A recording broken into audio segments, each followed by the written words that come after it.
welcome to More Monday number 170. I don't know. That's a lot. It feels like we've been doing this for a long time. It's been basically 2 months that we have been in this new realm of church and existence, and it's I don't know. Well, I do know it is not where we want to be. It is not ideal. It is not church in its full expression. It's just not. It's like this little bit that we have that we're going to offer to the Lord in the most excellent way that we can figure out how to do. But we are so excited for whenever it comes that we're able to do everything that we want to do and actually be the church gathered and to get together in person and just be done with all of this virtual stuff. But it's what we have right now. And so we're thankful for it. We're thankful for an opportunity still to be able to gather, even though we don't gather, but still connect in this way. Even in kind of a cheap virtual format. So, More Monday. It's a pleasure to be here. I'm taping in the afternoon because we got a little bit of sunshine, and as soon as I get out here, it looks like black clouds are starting to roll back in, so I don't even know if I'll be able to get done this. I probably should have checked the radar before I came out here, but I enjoy hanging outside and reading and working out here on my picnic table. It's easier to kind of think out here sometimes. And so I'm here to kind of take us into that deeper dive into yesterday's message. You're going to need one of these. This is a Bible, and you're going to need one of these. I'm not going to be putting up the words on the screen, and so you're not going to be able to read it right there in front. So you're going to need to either grab another phone or grab your phone or grab the Bible, and we're going to read through. So while you're looking we're going to be at the John chapter 9 and 10. John chapter 9 and 10. While you're looking for that, a few things that we have on our plate moving forward. This upcoming Wednesday, like normal, Jeff and Brianna and Aaron are going to lead us in worship for about 20 minutes or so and give us a nice little kind of reset, just an opportunity to sink into the Spirit with each other at the exact same time a little bit. And then this Friday, Pastor Jeff and I are going to have more fun, as we have been doing on Fun Friday, and we are going to have live contestants this Friday. And so we're all going to be on Zoom, doing a Zoom call. However, we're going to be broadcasting that Zoom call live on YouTube and Facebook. So it's going to look like normal for you guys. So there'll just be more people on the screen, like a normal Zoom call. And so I got a plane going overhead. Hopefully you can still hear me. So that'll be normal for you guys. We are still hoping one of these days we'll be able to do that FFV. So you can email us at FFV if you want.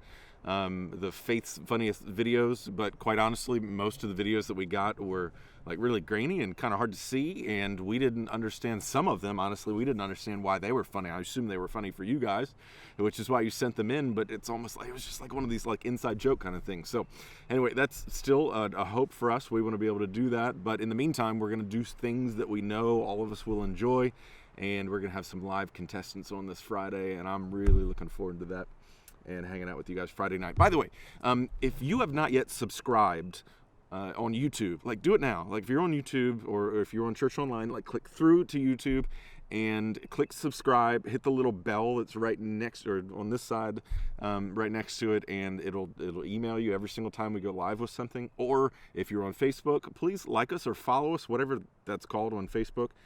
We want to be able to not just know that you're around or that you know that we are around, but we want to be able to connect, and every time we have like pertinent information or an opportunity to do something virtual, we would love for you to be a part of it or at least get a notification that we're doing it. And so please subscribe, like, follow, all that junk.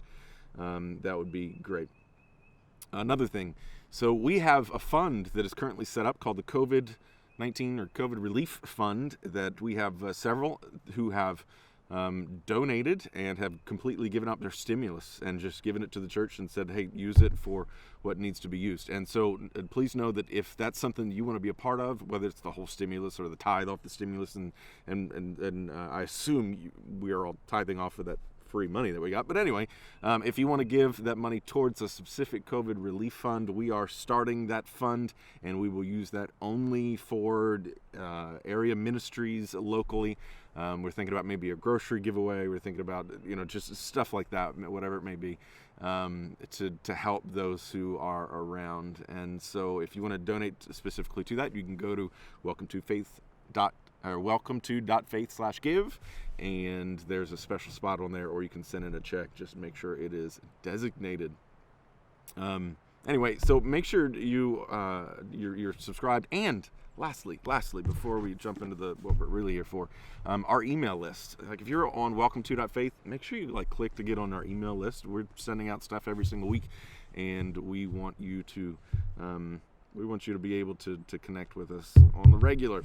All right. So yesterday we joined together in a series called In This Together, or just in a weekend called In This Together, that we were joined with many different churches across Anne Arundel County and in our area. And I want to give just public thanks to Matt Osdahl, Pastor Matt at Arundel Christian Church, ACC. He has preached a couple times at Faith as we've done our Better Together rotation over the last few years. But it was his heart and desire and idea, or at least his teams, to be able to put this together, and we were thankful to be a part of it. And so, Pastor Matt, thank you so much for putting that idea together and just implementing it and giving us an opportunity to be able to all combine in on one heart on one day. And we understand that certainly you guys over at ACC, you're our brothers and sisters, and you are not combined with us just on one day, that we are always connected as the larger church. And so we're thankful for you and for your heart. All right, so yesterday, as we were in this together, we were reading through Psalm 23. Psalm 23, which starts, "The Lord is my shepherd." And that entire message from front to back was saying that he is a shepherd, but we want more than anything for him to be your shepherd. That the Lord is a shepherd, that Christ is the good shepherd, which is actually where we're going to dive into today, but we want him to be your shepherd. And so I want to just kind of go a little bit deeper in on that for more Monday. So John chapter 9 towards the end, and then towards the beginning of John chapter 10, we're in this narrative of Christ and a man that he healed from blindness, and then the man's testimony before the Pharisees in the temple, and then their all of these interactions with the man and the Pharisees and Jesus, all wrapped up into one story. I'm not going to read it all because this would take way too long, but I want you to, honestly, when all of this is done, like as soon as this broadcast is over, just read 2 chapters, John 9 and 10. That's it. John 9 and 10, and read this interaction of what Christ did for the people around, how it was received by the religious leaders in the temple and the Pharisees at that time, and then how he used that reaction to then teach. And what he taught us is what we read yesterday. Let me pick up in John chapter 10, verse 11. "I am the good shepherd. The good shepherd lays down his life for his sheep." Keep reading. "The hired hand, since he is not the shepherd, does not own the sheep, leaves them and runs away when he sees a wolf coming, and the wolf then snatches and scatters them. This happens because he is a hired hand and doesn't care about the sheep. But I am the good shepherd. I know my own, and my own know me. Just as the Father knows me, and I know the Father, I lay down my life for the sheep. But I have other sheep that are not of this sheep pen. I must bring them also, and they will listen to my voice. Then there will be one flock, one shepherd. This is why the Father loves me, because I lay down my life so that I may take it up again. No one takes it from me, but I lay it down on my own.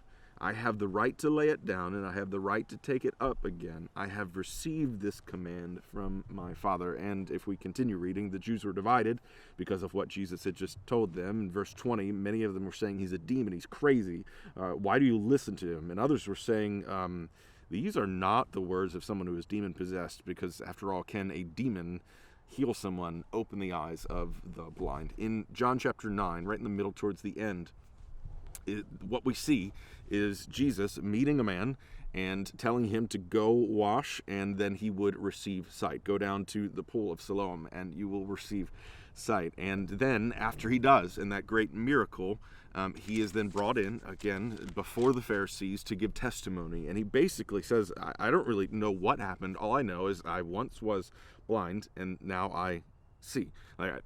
I mean, you tell me. Like, you guys are supposed to be the religious leaders here. You tell me what happened. I once was blind, and now I can see.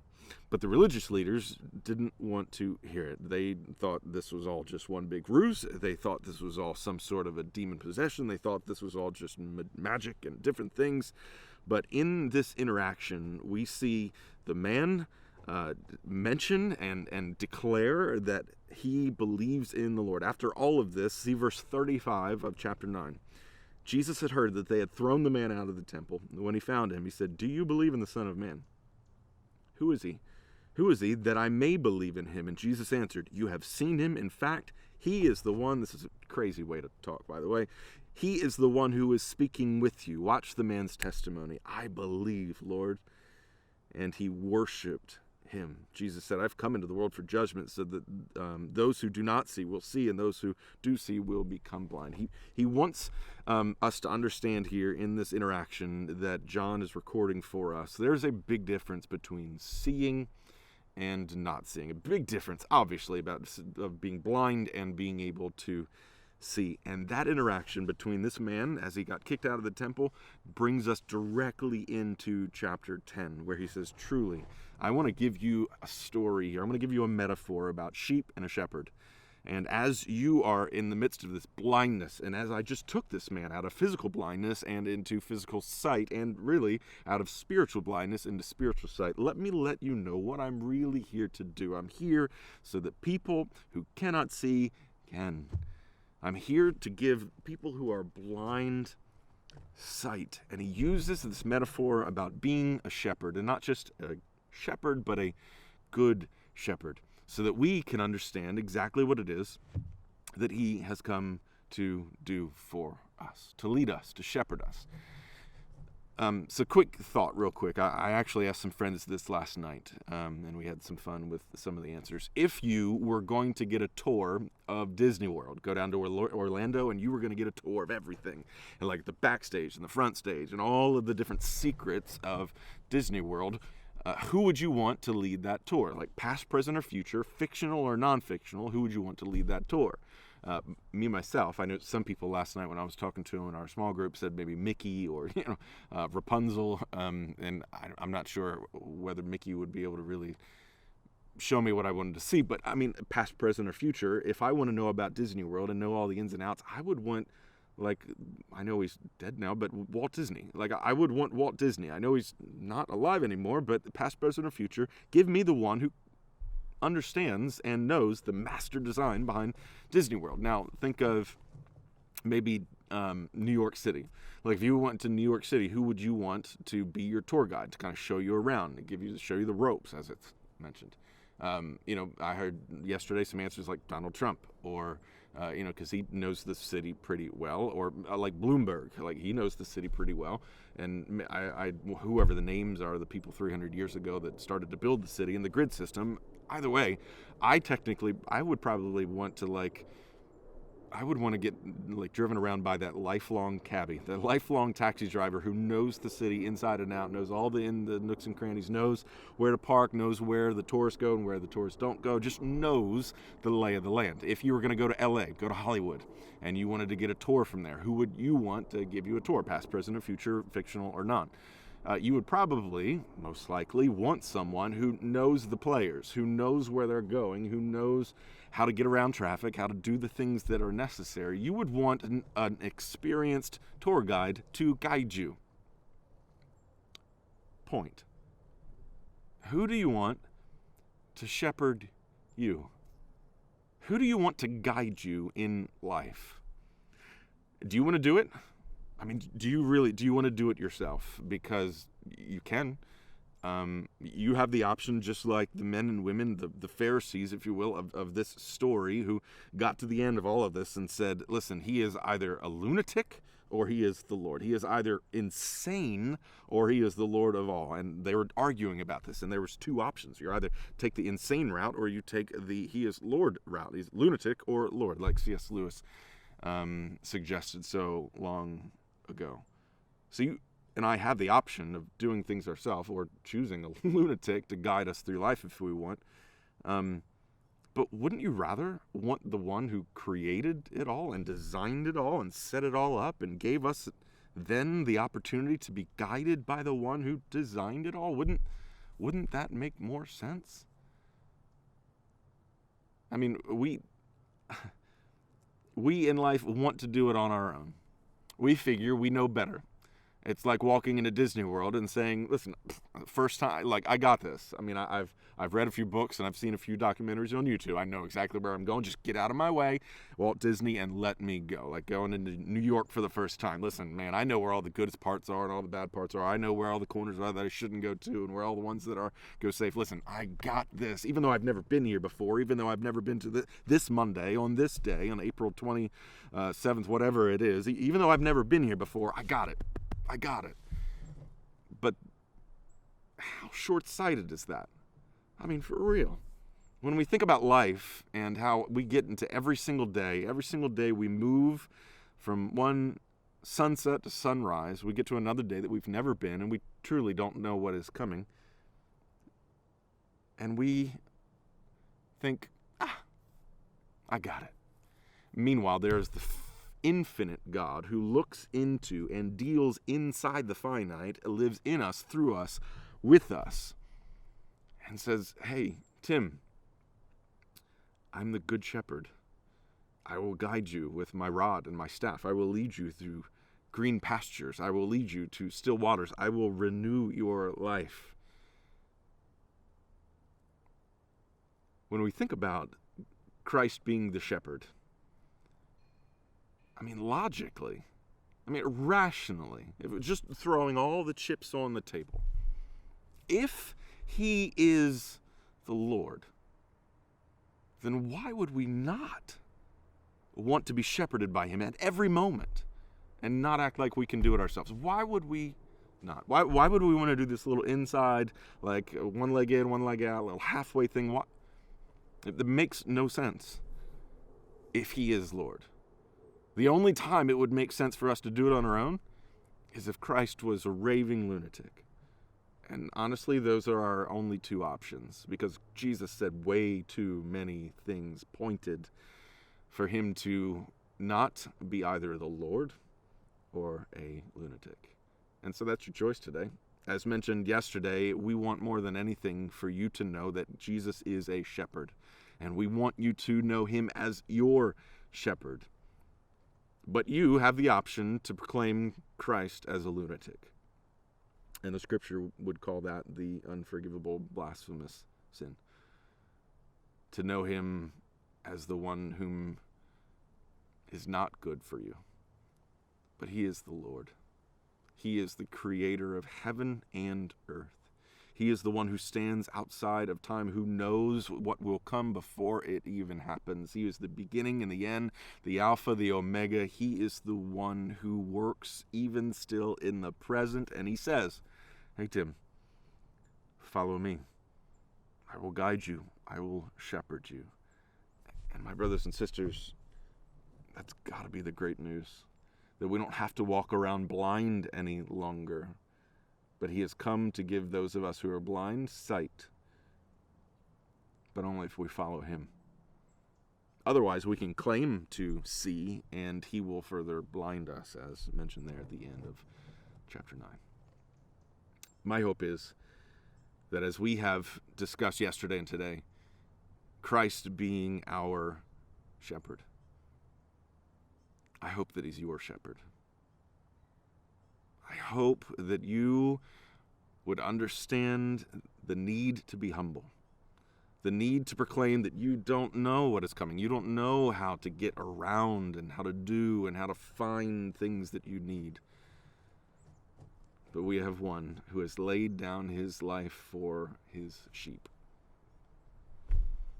and will lead us and will guide us and will eventually take us to the banquet, prepare a table for us, so that we might be able to feast and dine in eternity. Today I read an article from a pastor named John Piper, and I loved the line. He said, here's the deal. What we're doing is we are trading my abandoned life for his abundant life. We're trading my abandoned life for his abundant life. That all we have to do is abandon and say, listen, I can't shepherd myself. I can't do that. I need you. And when we do that, when we abandon and place our lives in his hands, then life comes in abundance. Then life comes in full. Then life comes in full blessing and honor and glory to the Lord, and we get to share in that. My brothers and sisters, thanks for joining in with us. Don't forget, make sure you read John 9 and 10. Don't forget to subscribe, like, follow, whatever that looks like, and let me pray for you. God, may today be a day where we understand, all of us, you as our shepherd. In Jesus' name, amen. I love you guys, and as we have met,